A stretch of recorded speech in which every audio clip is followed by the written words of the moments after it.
Good morning, student. I am Kavita Chaudhary from Sinta Global School. I will teach you Hindi in class 5th। तो बच्चों, पिछली class में हमने अपना जो चैप्टर चल रहा था, चैप्टर नंबर 4 नन्ना फन का, उसके प्रश्न उत्तर पढ़ना शुरू किया था। यानी उस प्रश्न उत्तर के बारे में हमने चर्चा की थी, इसका आंसर मैंने आपको बताया था। आज की क्लास में हम बाकी के जो प्रश्न उत्तर है उनके बारे में चर्चा करेंगे। तो सबसे पहले मैं आपको बता देती हूँ हमने पिछली क्लास में क्या क्या पढ़ा था। हमने पहले क्वेश्चन आंसर पढ़ा था माशा अल्लाह। फर्स्ट क्वेश्चन था माशा अल्लाह ये घंटियां कितनी सुंदर है, तुमने खुद बनाई है। बादशाह अकबर ने ये बात किस लिए कही होगी, यानी वो बात उन्होंने क्यों कही थी। केशव के काम की तारीफ में या जानने के लिए कि घंटियां कितनी सुंदर है। केशव से बातचीत शुरू करने के लिए घंटियां किसने बनाई है या जानने के लिए, या फिर क्योंकि उन्हें यकीन था नहीं था कि 10 साल का बच्चा केशव इतनी सुंदर घंटियां बना सकता है। और कोई और कारण जो तुम्हें ठीक लगता है। तो इसका आंसर हमने लिखा था ड, क्योंकि उन्हें यकीन था कि 10 साल का बच्चा केशव इतनी सुंदर घंटियां बना सकता है। फिर सेकंड क्वेश्चन, केशव पत्थर पर घंटियां तथा कड़ाइयां तराशा था। उसके द्वारा तराशी जा रही घंटियों और कड़ियों का चित्र अपनी कॉपी में बनाओ। क्या तुम्हें कोई खास इमारत याद आ रही है जिसमें नक्काशी की गई हो, संभव हो तो उसकी तस्वीर भी चिपकाओ। तो इसका आंसर लिखा था हमने कि ताजमहल, अक्षरधाम मंदिर ऐसे हैं जिसमें सुंदर नक्काशी देखने को मिलती है। और जो घंटियां है उनका अगर चित्र आप चाहो तो बना सकते हो, क्योंकि आपको चैप्टर में भी घंटियां दिखी है, तो उसमें से देखकर थोड़ा बहुत आप बना सकते हो। फिर नेक्स्ट क्वेश्चन है आना जाना। केशव के पिता गुजरात से आगरा आकर बस गए थे। हो सकता है कि तुम या तुम्हारे कुछ साथियों के माता पिता भी कहीं और से यहाँ आकर बस गए हैं। अब बातचीत करके पता लगाओ कि ऐसा करने के क्या कारण होते हैं। तो हमने इसका आंसर लिखा था कि मुझे दादा तथा पिताजी से बातचीत करके पता लगा कि इसके कई कारण हो सकते हैं, जैसे कोई रोजगार, नौकरी, व्यापार आदि के लिए लोग एक जगह से दूसरी जगह जाकर बस जाते हैं। अगर उनको गांव में रोजगार नहीं मिल रहा है, नौकरी नहीं मिल रही, या फिर कुछ उनको काम करना है, तो वो उस जगह को छोड़कर दूसरी जगह पर रहने के लिए आ जाते हैं। अब नेक्स्ट क्वेश्चन है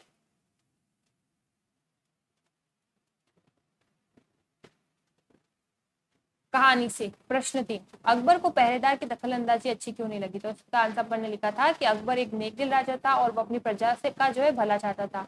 समय समय पर सबकी सहायता करने या फिर बातचीत करने के लिए वो लोगों से मिलता जुलता रहता था। और जो केसव था वो उसे आम इंसान समझकर बातें कर रहा था, और पहरेदार के आने से उसकी जो बातचीत में बाधा आ गई थी, इसलिए जो पहरेदार की दखलंदाजी अकबर को पसंद नहीं आई थी। उसके बाद नेक्स्ट क्वेश्चन अपन ने पढ़ा था 4, लगता है कोई बड़ा आदमी है। यहाँ पर बड़े आदमी से केशव का क्या मतलब है। तो हमने इसका आंसर लिखा था कि यहाँ बड़े आदमी से केशव का मतलब अमीर और प्रतिष्ठित आदमी से, प्रतिष्ठित यानी फेमस।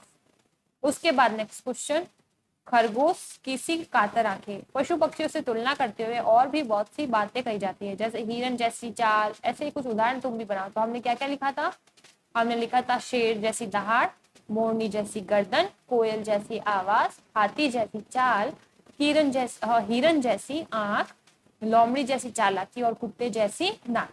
अब फिर आज की क्लास में हम बाकी के क्वेश्चंस को पढ़ना शुरू करेंगे। तो आज की क्लास का फर्स्ट क्वेश्चन है क्वेश्चन नंबर 6, अकबर ने जब नक्काशी सीखना चाहा तो केशव ने उन्हें संदेह भरी नजरों से क्यों देखा। जब अकबर ने बोला था केशव को कि वो भी नक्काशी सीखना चाहते हैं, तब जो केशव है उसने उन्हें संदेह भरी नजरों से क्यों देखा था। तो इसका आंसर हम लिखेंगे, अकबर एक बहुत बड़े बादशाह थे। वो क्या थे, बादशाह यानी राजा थे। तो अकबर क्या थे, बहुत बड़े राजा थे, बादशाह थे। उन्हें इस प्रकार के कार्य करने की आवश्यकता नहीं थी। उनको क्या मजबूरी है कि वो नक्काशी सीखे, या फिर जब उन्हें केशव जैसे मामूली मजदूर के साथ बैठकर पत्थर तराशने की इच्छा रखी तो उसे बड़ी हैरानी हुई। यानी केशव को हैरानी हुई कि मैं तो इतना मामूली सा मजदूर हूँ, मेरे साथ में जो बादशाह अकबर है वो बैठकर नक्काशी का काम सीखेंगे। उसका मन नहीं मानना था, मतलब उसका मन जो है वो मानने को तैयार ही नहीं था कि जो बादशाह अकबर है वो नक्काशी सीखना चाहते हैं, कि एक बादशाह उससे नक्काशी बनाना सीखेंगे।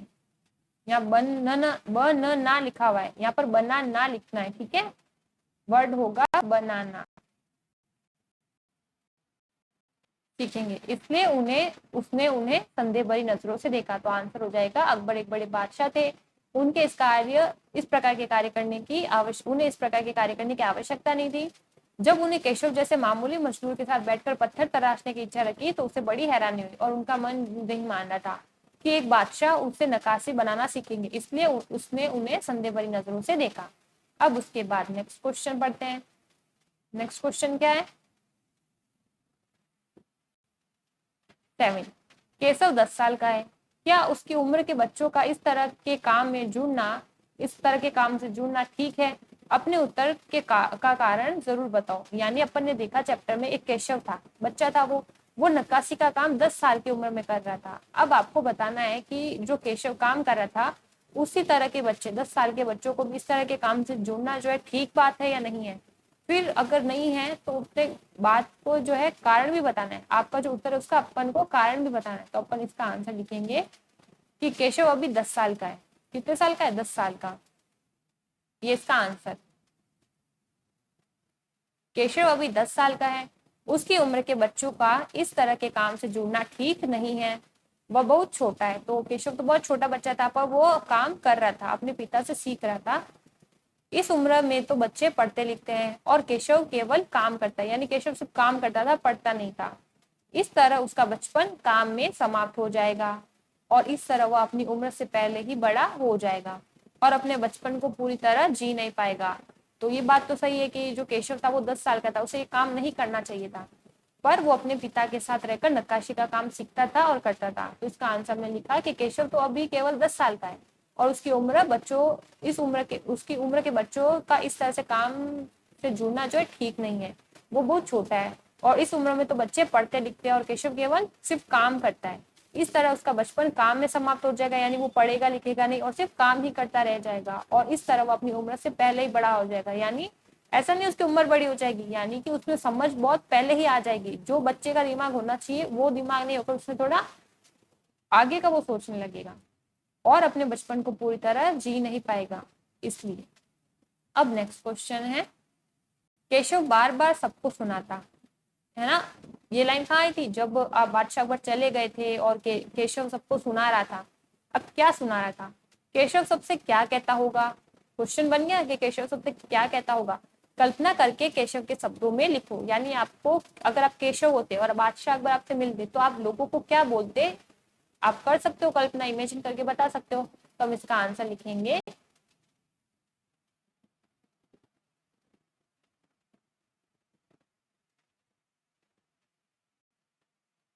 केशव कहता होगा कि मैं बादशाह अकबर से मिला, वे मेरे पास बैठे, उन्होंने मुझे कारखाने में काम करने के लिए कहा आती। तो जैसा कि हमने पार्ट में भी पढ़ा, उनकी बातचीत हमने पढ़ी थी कि केशव सबसे पहले तो कहता होगा कि मैं बादशाह अकबर से मिला और वो मेरे पास में बैठे, उन्होंने मुझे कारखाने में काम करने के लिए भी कहा। उन्होंने बोला था कि तुम बहुत अच्छे क्या हो, एक बहुत अच्छे कारीगर बनोगे, फनकार बनोगे बड़े होकर, और मैं तुम्हें अपने कारखाने में काम जरूर दूंगा। तो ये बात जो है वो लोगों को बता रहा था कि मैं बादशाह अकबर से मिला, वे मेरे पास बैठे और उन्होंने मुझे कारखाने में काम करने के लिए कहा आदि। अब उसके बाद नेक्स्ट क्वेश्चन,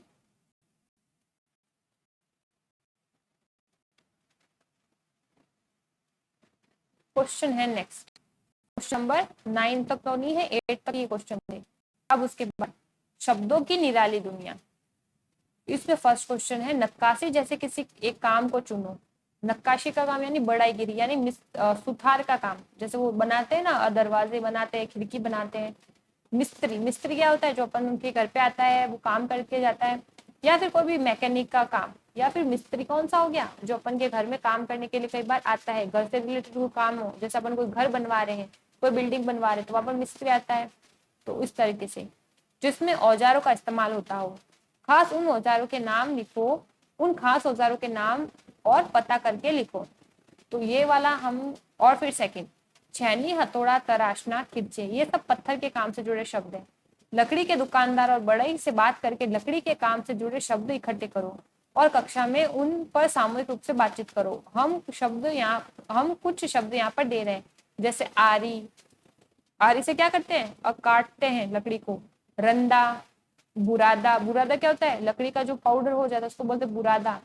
पलाई, जो अपने जैसे अपने घर में पलंग होता है उसके ऊपर क्या होती है? पलाई, सूत, इस तरीके से। और थर्ड है, हो सकता है कि तुम्हारे इलाके में इन चीजों और कामों के लिए कुछ अलग अलग किस्म के शब्द इस्तेमाल होते हो, तो उन पर भी बातचीत करो।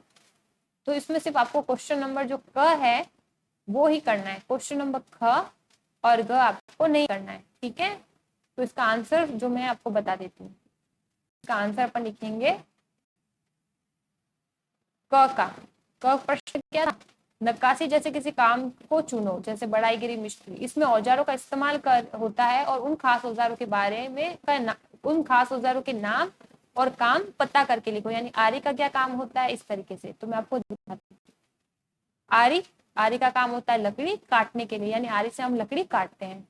हथौड़ी कील ठोकने के लिए, रंदा लकड़ी घिसने के लिए, और उसके बाद जमूर। जमूर क्या होता है, कील उखाड़ने के लिए। एक जमूर नाम का जो औजार होता है जिससे कील को उखाड़ा जाता है। जैसे अपन ने खिड़की या किसी दरवाजे में कील डाली है हथौड़े से, तो उसको जो है जमूर से निकाला जाता है, कील निकालने के लिए।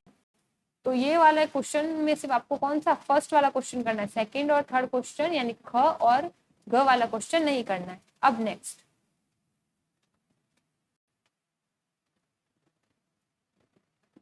क्वेश्चन क्या है उसके बारे में पढ़ते हैं।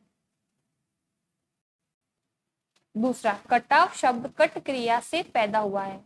नीचे लिखी संज्ञाएं किन क्रियाओं से बनी है, इन संज्ञाओं का अर्थ समझो और वाक्य में प्रयोग करो। यानी आपसे यहाँ पर पूछा गया है कि कटाव शब्द, जैसे अपन पढ़ते हैं ना पत्थर में कटाव आ जा रहा है यानी कट जाता है, तो कटाव किससे बना है, कट क्रिया से पैदा हुआ है।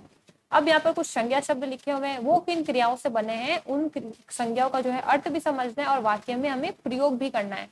तो हम इसका आंसर लिखेंगे। पहला है चुनाव। तो चुनाव क्या हो गया, संज्ञा शब्द। क्रिया किससे बनी, चुनना। और वाक्य क्या होगा इसका, जैसे देखो ये है हमारा संज्ञा, यह है क्रिया और ये है वाक्य। तो संज्ञा शब्द था चुनाव, क्रिया थी चुनना। हाँ, अच्छी किताब का चुनाव कर लो। फिर है पढ़ाओ। संज्ञा शब्द क्वेश्चन में पूछा गया था पढ़ाओ, क्रिया इसकी होगी पढ़ना। आज यही पड़ाव डाल दो, यानी आज यहीं पर सो जाओ या फिर यहीं पर रह जाओ या यहीं पर ठहर जाओ। फिर है बहाव। बहाव की से क्रिया बनती है, बहाव शब्द जो है संज्ञा शब्द, इससे क्रिया बनती है बहना। और बहना का वाक्य होता है गंगा का बहाव बहुत तेज है, यानी गंगा की जो धारा है वो बहुत तेज है, तो गंगा का बहाव बहुत तेज है। फिर संज्ञा शब्द दे रखा था हमें लगाव।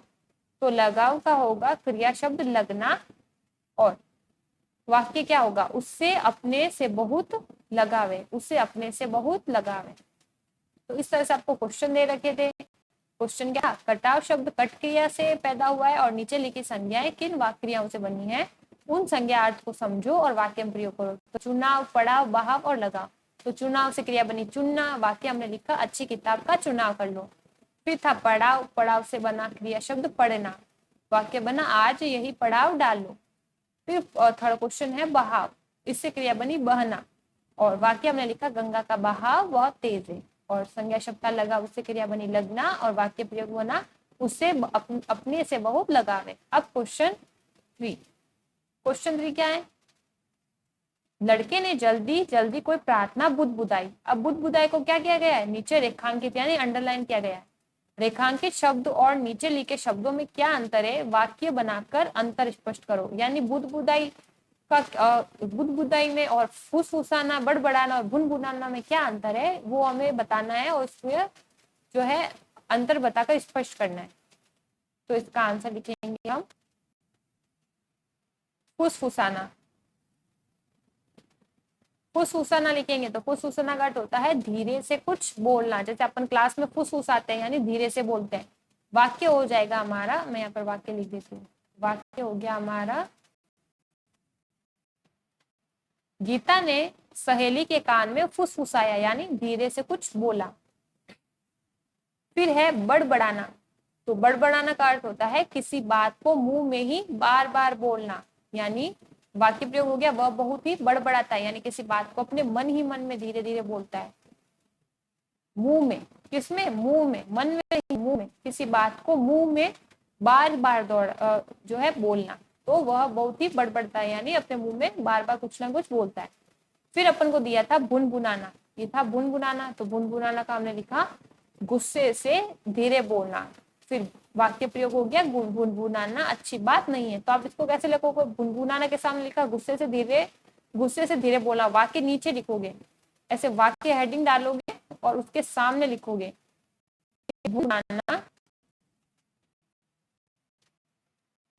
भुनभुनाना अच्छी बात नहीं है। ठीक है, इसमें सामने लिखा हुआ है, इस तरह से आपको काम करना, काम आपको एकदम अच्छा करना, तो हम लिखेंगे बुनबुनाना अच्छी बात नहीं है।